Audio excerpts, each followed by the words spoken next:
નમસ્કાર મિત્રો, આજના વિડીયોમાં તમારું સ્વાગત છે।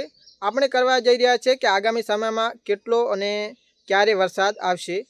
તો મિત્રો, હાલ બંગાળની ખાડીમાં લો પ્રેશર સિસ્ટમ આગળ વધીને મધ્યપ્રદેશના બોર્ડર લાગુ વિસ્તારમાં આવી ગઈ છે અને હવે આ સિસ્ટમ 31 જુલાઈએ સાંજે દક્ષિણ ગુજરાત એટલે કે આપણા સુરત, ડાંગ, ભરૂચ જેવા વિસ્તારોમાં આ સિસ્ટમ પહોંચી જશે અને આ સિસ્ટમ થોડીક મજબૂત હોવાથી સમગ્ર ગુજરાતમાં વરસાદ નોંધાઈ શકે છે, જેમાં વધુ વરસાદ દક્ષિણ ગુજરાત અને સૌરાષ્ટ્રમાં ભારે વરસાદ નોંધાશે।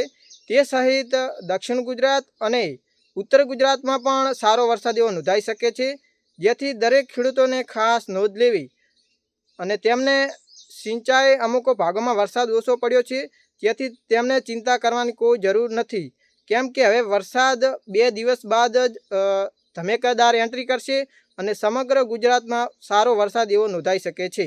જય હિન્દ, જય ભારત।